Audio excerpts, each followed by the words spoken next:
Hermanos, que Dios les bendiga. Muy buenas noches. Qué gusto verle conectado en esta noche en nuestra primera transmisión del día miércoles, nuestro primer estudio de esta semana, del mes y del año, y pues nuestro primer estudio de este 2022. Me da mucho gusto estar una vez más con ustedes.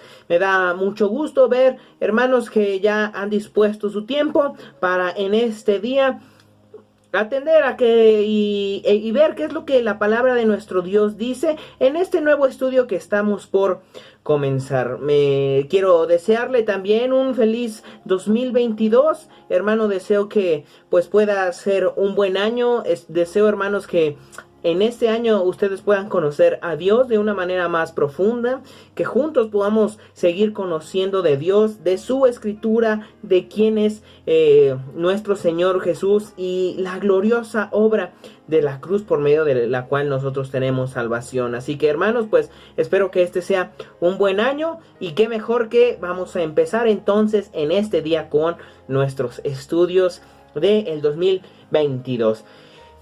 Bueno, retomando un poco lo que estuvimos viendo el mes pasado, hablamos de un panorama general de todo lo que tiene que ver con el nacimiento de nuestro Señor Jesús. El estudio llevó por nombre, por título, El camino hacia Belén, y hablamos de muchas cosas, de todo lo que tenía que ver básicamente pues era los sucesos en un orden cronológico, y finalmente vimos todos los sucesos en orden de lo que fue el nacimiento de nuestro Señor Jesús. Ahora, pasado eso, el día de hoy vamos a comenzar con un nuevo estudio. Vamos a empezar a analizar la primera carta de Juan. Y lo hacemos porque también los días domingos vamos a estar hablando acerca de la primera carta de Juan. Entonces, qué mejor que ir notando algunas peculiaridades que quizá pueden pasar desapercibidas, pero que en estos estudios de los días miércoles queremos notar acerca de la primera carta de Juan. Así que entonces vamos a empezar con una oración y vamos a empezar con el análisis de esta primera carta escrita por el apóstol Juan. Así que vamos a orar, hermanos. Padre, te damos gracias en esta noche porque tú nos permites estar ya listos para esta transmisión, porque tú nos permites estar ya listos para escuchar, para atender a lo que dice tu palabra. Te doy gracias por cada uno de mis hermanos que ya ha dispuesto su tiempo para, Señor, atender a tu palabra, para estudiar tu palabra. Agradecemos, Señor, la oportunidad que tú nos das de conocer qué es lo que dice tu escritura. Pedimos, Señor, que tú nos ilumines, que tú nos guíes, que tú nos muestres, Señor, qué es lo que quieres decirnos a través de esta primera carta de Juan. Sin duda alguna, Señor, que esta carta es muy importante para la vida cristiana. Ayúdanos a entender de una manera más profunda el mensaje que esta carta que el apóstol Juan muestra a través de este escrito. Ponemos en tus manos este tiempo, este estudio, Señor, también el estudio del mes y también los estudios que estaremos llevando a cabo a lo largo del año. Los ponemos en tus manos pidiéndote tu bendición en este año 2022, que se haga tu voluntad en nuestras vidas en ese año, que nos hagamos nosotros partícipe de tus planes, que nos hagamos nosotros partícipes de tu voluntad. En el nombre de nuestro Señor Jesucristo, a ti sea la gloria y la honra. Amén. Entonces, hermanos, comenzamos con el estudio de la primera carta de Juan.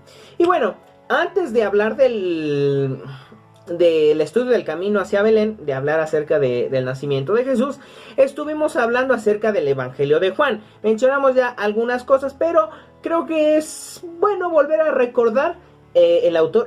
Básicamente esto ya lo vimos, así que vamos a hacer un repaso de lo que ya vimos del apóstol Juan, porque bueno, es el mismo, el que escribe el Evangelio y el que escribe las cartas y que también escribe el Apocalipsis. Entonces, Juan es conocido como el discípulo amado, y él asimismo también se llama como discípulo amado. Ahí en toda la carta de Juan, constantemente cuando habla de él, dice el discípulo a quien más Jesús amaba, cosas por el estilo. Tenía un hermano, el cual era Jacobo. Ambos eran discípulos de nuestro Señor Jesús. Y este apóstol Juan fundó las iglesias de Esmirna, Pérgamo, Sardis, Filadelfia, Laodicea y Tiatira, de las cuales están también escritos los mensajes a las iglesias ahí en Apocalipsis. Él fundó estas iglesias. Y bueno, como parte del ministerio y de la vida cristiana, básicamente los apóstoles todos fueron martirizados, sufrieron por causa del evangelio, y Juan no fue la excepción. Juan fue enviado de Éfeso a Roma, y en Roma fue echado en una caldera, en una olla gigante de aceite hirviendo, a causa de su predicación del evangelio, a causa de que él creía en Cristo, y no solamente creía, sino que predicaba constantemente. Entonces sufrió martirio, sufrió persecución, y pues lamentablemente fue echado en una olla de aceite hirviendo. Pero más sorprendente que haya sido echado en una olla de aceite hirviendo fue el hecho de que escapó milagrosamente sin daño alguno. Así es lo que nos cuenta la historia acerca de los apóstoles, de cómo fueron sus ministerios después de que el Señor Jesucristo dejó esta tierra. Empezaron a fundar las iglesias. Juan sufrió este martirio, sufrió esta persecución, pero él no murió de esta manera. De hecho, Juan es el único de los apóstoles, de los discípulos, que no muere martirizado. Esto no quiere decir que él no sufrió martirio, obviamente lo sufrió, pero él fue el único que no murió de esta manera. En este caso, parte del martirio más preciso que sufre es ser echado en una olla de fuego. También vemos que la historia nos cuenta que Domiciano lo desterró. Domiciano fue un emperador romano que, bueno, él también estuvo en contra del cristianismo, y en este caso a Juan lo lleva a una isla llamada Patmos. Lo encarcela, lo encierra, lo pone ahí por el hecho de que quieren que deje de predicar, y Juan obviamente no iba a dejar de hacerlo. Entonces Domiciano manda a Juan a la isla de Patmos, y estando en este lugar es que Juan recibe la revelación de parte de Dios para escribir el libro del Apocalipsis. Y después de que Domiciano lo echa a la cárcel, bueno, lo encarcela básicamente en la isla de Patmos, su sucesor, que fue Nerva, el emperador Nerva, liberó a el apóstol Juan. Y bueno, él fue el único entonces que no murió de una manera violenta, no murió martirizado, no murió golpeado, tal. Él murió pues ya de viejito, ya de muerte natural. Tenía que morir, pero él no muere martirizado, él no muere a causa del evangelio. Es el único que no muere, porque bueno, tenemos los otros ejemplos que hemos hablado. Pablo muere decapitado, Pedro muere crucificado de cabeza y incendiado. También vemos a Juan Marcos no era apóstol, ¿no? Pero Juan Marcos muere siendo arrastrado. Entonces, todos estos, los apóstoles, los discípulos y todos los que tuvieron que ver precisamente con la expansión de la iglesia primitiva, pues ellos mueren como mártires, excepto Juan, el apóstol Juan. Incluso Juan el Bautista, lo que hemos mencionado, él también muere decapitado, ¿no? Parece que el apóstol Juan provenía de una familia acomodada, de una familia estable, de una familia con posibilidades. Vemos que su padre es Zebedeo, y su padre se dedicaba al negocio de la pesca. Esto es lo que nos muestran los evangelios, Marcos y Lucas. Cuando son llamados por Jesús para seguirle, dice que ellos estaban trabajando con su padre Zebedeo en la pesca.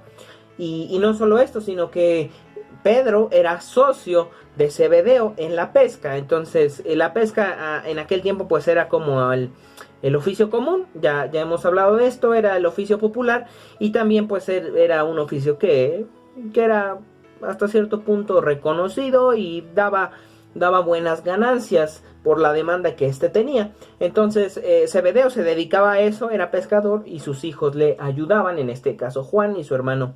Entonces cuando Jesús les llama, pues ellos dejan a su padre, dejan la pesca. Entonces vamos a verlo rápidamente, simplemente ya lo tenemos aquí marcado. Marcos 1:19. Marcos 1:19,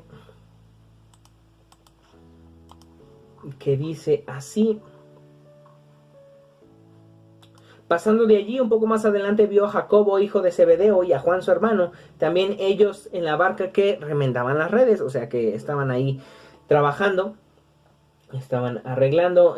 Verso 20, y los llamó, y dejando a su padre Zebedeo en la barca con los jornaleros, le siguieron. Entonces, bueno, aquí es parte importante del asunto de que Jesús les llama, ellos se encuentran trabajando, se encuentran con su papá, y ellos pues no ponen como algún pretexto para no seguir a Jesús, sino que lo dejan ahí, dejan a su papá, dejan el trabajo, dejan la pesca y siguen a Jesús. Una lección importante para nosotros, que a veces es necesario renunciar a nuestras familias, a veces es necesario renunciar al trabajo por seguir a nuestro Señor. Lucas 5, 9 y 10 dice: porque por la pesca que habían hecho, el temor se había apoderado de él y de todos los que estaban con él. Asimismo de Jacobo y Juan, hijos de Zebedeo, que eran compañeros de Simón. Pero Jesús dijo a Simón: no temas, desde ahora serás pescador de hombres. Entonces se encontraban pescando juntos Simón y Zebedeo, y también se encontraba ahí Jacobo y Juan. Entonces la otra cosa que tenemos es que Juan se dedicaba a la pesca y su padre era Zebedeo. Ellos renuncian junto con su hermano a su padre, básicamente para seguir a Jesús. Vemos que también su mamá se llamaba Salomé, y esta mujer estuvo entre las mujeres que acompañaron y sirvieron a Jesús mientras desarrollaba su ministerio en Galilea. Y también fue una de las que llevó especias con el fin de preparar el cuerpo para su entierro. Entonces, no solamente él estuvo cerca de Jesús, sino que incluso su mamá sirvió al Señor Jesús de una manera diferente, ¿no? Obviamente, pues Juan fue discípulo tal cual, apóstol más tarde. Su mamá, podemos decir también que fue una discípula de nuestro Señor Jesús, pero pues sirvió a Jesús de una manera diferente que lo hace Juan.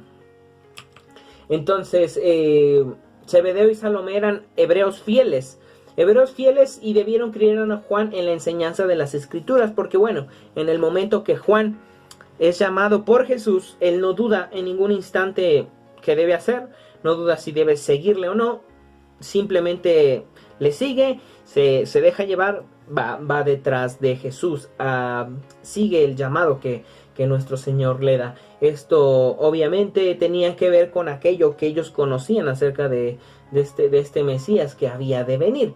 El hecho de que aceptase rápidamente a Jesús como el Cristo revela su conocimiento de las Escrituras hebreas, de que él conocía, de que él sabía y de que él estaba entendiendo quién era nuestro Señor Jesús. Entonces vamos a ver estos pasajes rápidamente ahí en el Evangelio de Juan.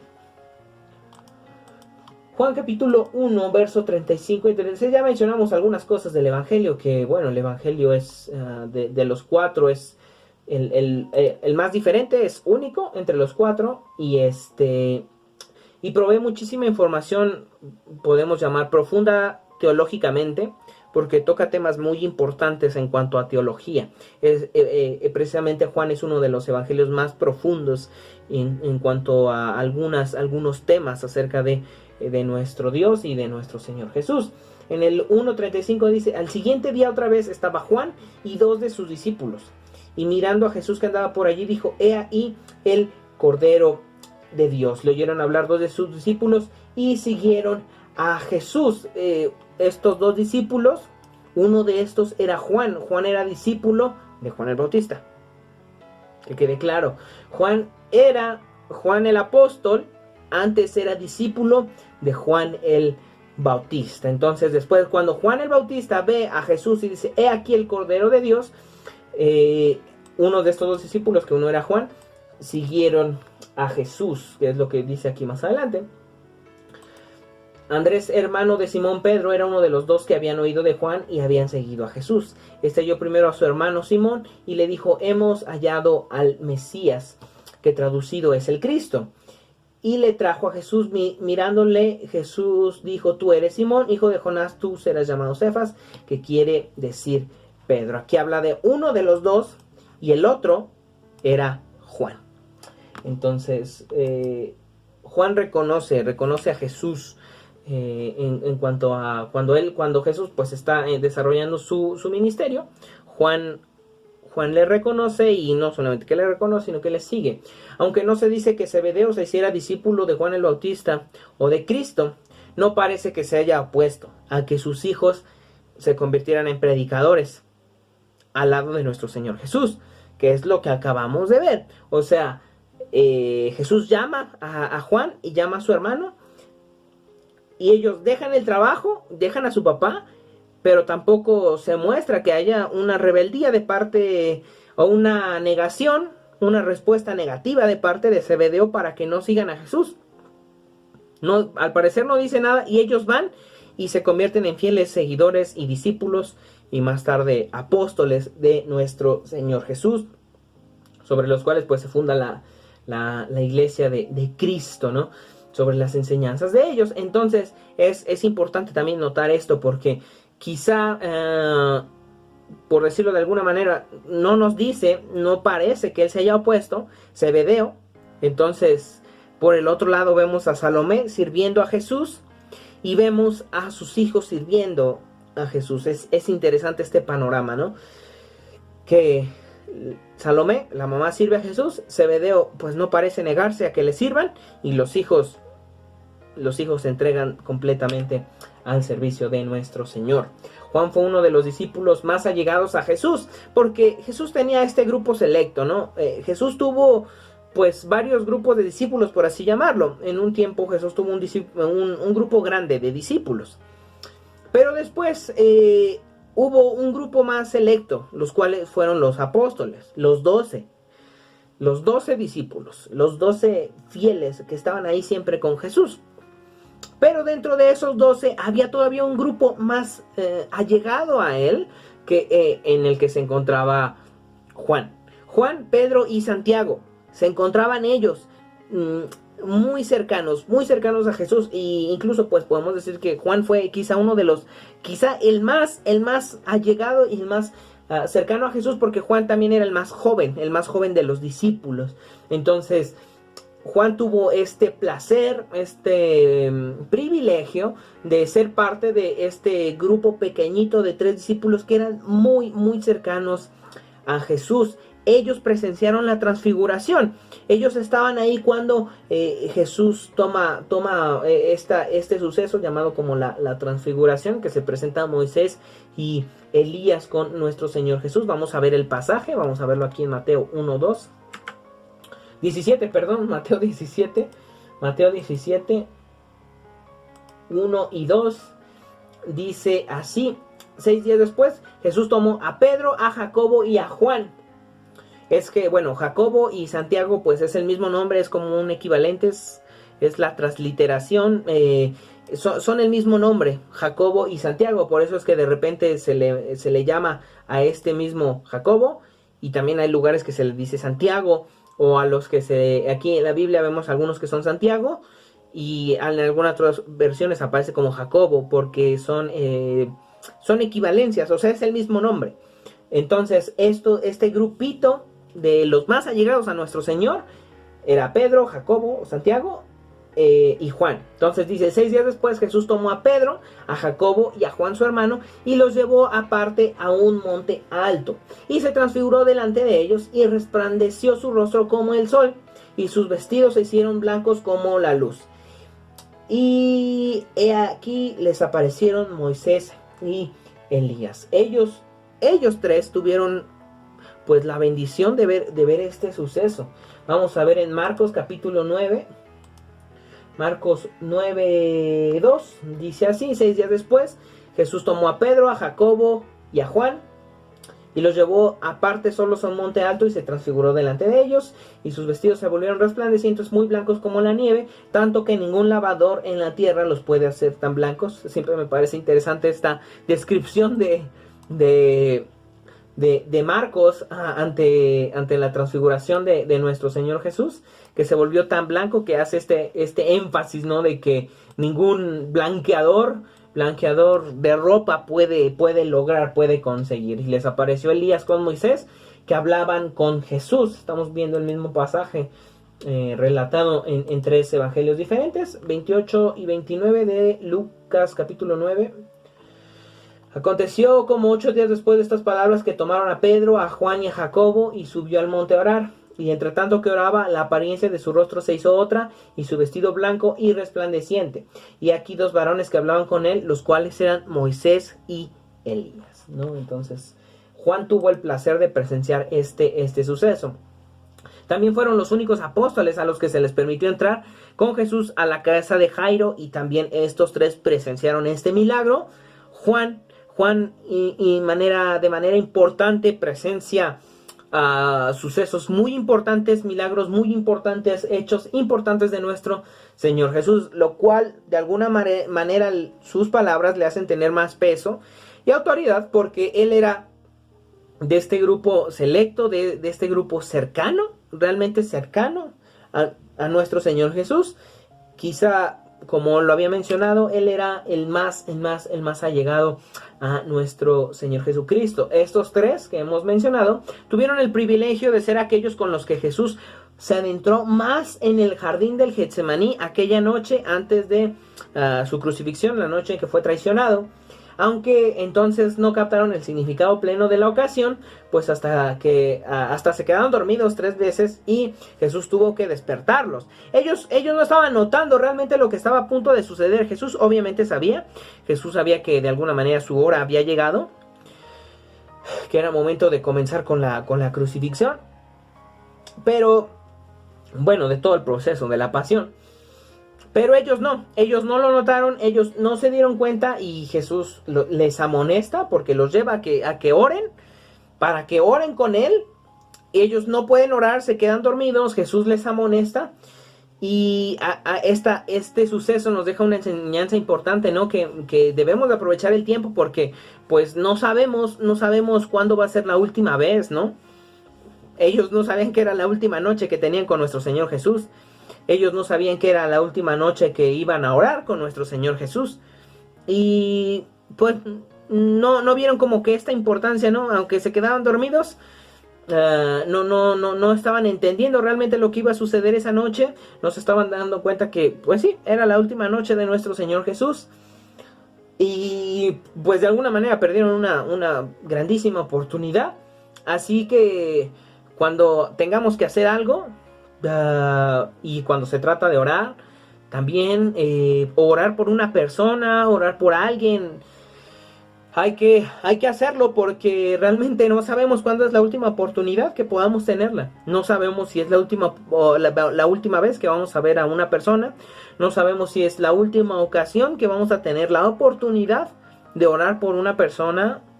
No sabemos si es la última ocasión que vamos a tener la oportunidad de hacer algo. Ellos no lo sabían, ellos no se daban cuenta que era la última noche de nuestro Señor Jesús, y de alguna manera podemos decir que no la aprovecharon, porque no lo sabían. Es importante, hermanos, tener esto en cuenta, ¿no? Que la vida pasa, que sucede, y que debemos de aprovechar el tiempo y las oportunidades que tenemos, porque no sabemos si hoy es nuestra última oportunidad para hacer algo. No sabemos si es nuestra última ocasión que podremos orar por alguien, nuestra última ocasión en la que vamos a poder dar un vaso de agua, regalar una Biblia, cualquier cosa.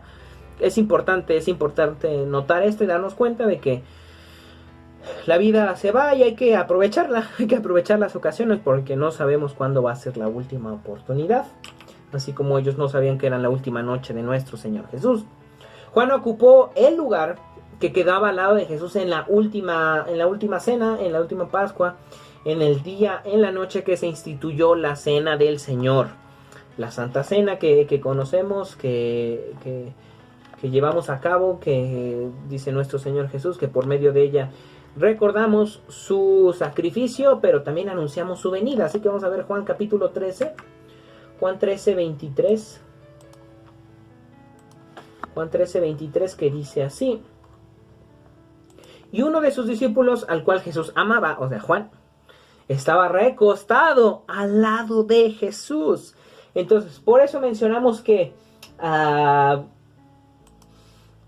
Juan muy probablemente era el más cercano de una manera, pues en cuanto a una relación amistosa a Jesús, porque él verdaderamente, pues aquí como lo dice este verso, él no solamente estaba sentado al lado de él, estaba recostado en Jesús.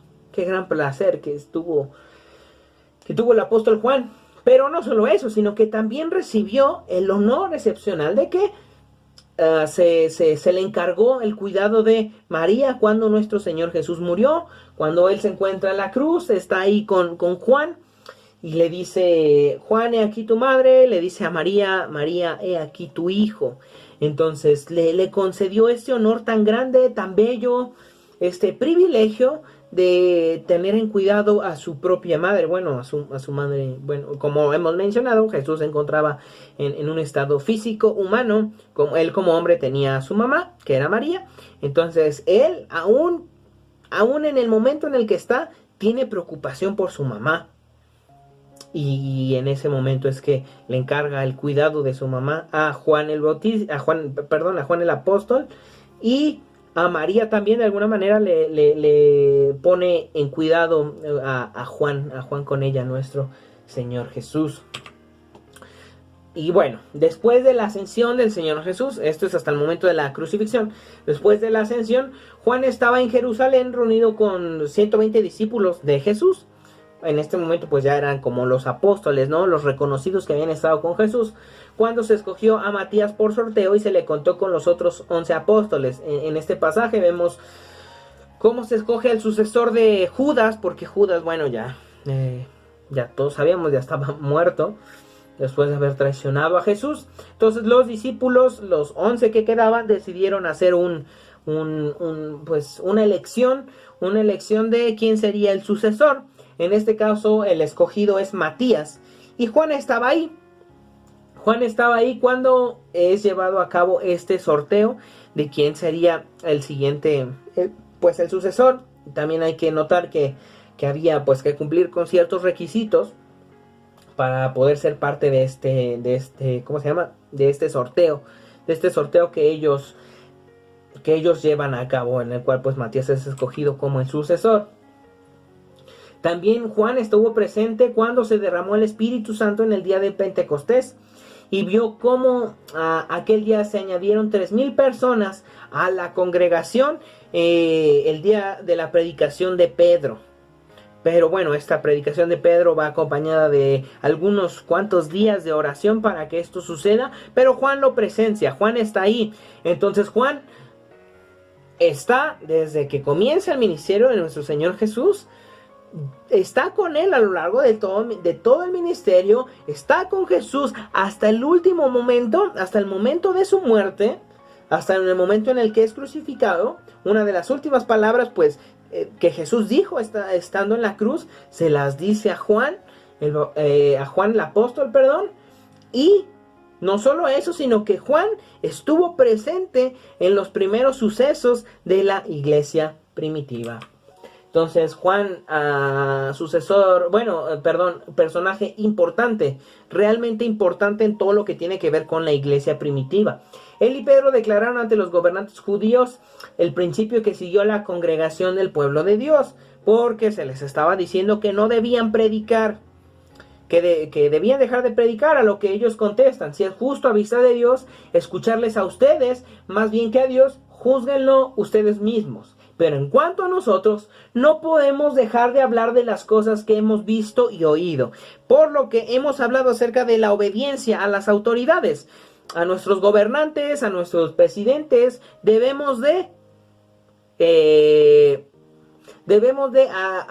atender a las leyes, debemos de atender a las cosas que se nos han dicho, porque son nuestros gobernantes. Pero cuando su autoridad pone leyes o sobrepasa lo que dice la palabra de Dios, sobrepasa el gobierno, sobrepasan las leyes del gobierno, lo que la palabra de Dios nos dice que debemos hacer, entonces nosotros debemos de atender a la palabra de Dios. Por ejemplo, hoy en día pues todo este asunto de la homosexualidad, la igualdad de género, todo esto es algo que están promoviendo en los gobiernos. Y nosotros como cristianos, como seguidores de Jesús, como que sabemos que la Biblia es nuestra fuente de autoridad, no podemos atender a eso. Claro, estamos sometidos, debemos de pagar impuestos, debemos de tener nuestros papeles en orden, como ciudadanos debemos de estar en regla. Pero cuando suceden este tipo de asuntos que el gobierno empieza a exigir o empieza a estipular, nosotros no podemos hacer caso, ya que son cosas que están sobrepasando la voluntad de Dios y están sobrepasando lo que la Escritura dice. Así que, hermanos, estamos comenzando con nuestro estudio de la primera carta de Juan. La semana que viene vamos a continuar hablando de esta primera carta. Vamos a hablar un poco más del autor y qué es lo que habla en esta primera carta, que es muy importante. Demasiado importante. Un adelanto para que usted lo lea y lo tenga en cuenta. Primera de Juan nos dice cómo saber quién es un verdadero creyente. Así que léalo, hermano, 5 capitulitos, es muy corto, muy rápido, 15-20 minutos, ya está. Así que nos vemos la otra semana. No olvide asistir a las actividades en la iglesia, no olvide el domingo, no olvide el martes de Radio Armonía. Y nos vemos, hermanos, la otra semana para seguir estudiando la primera carta de Juan. Nos vemos, que Dios les bendiga.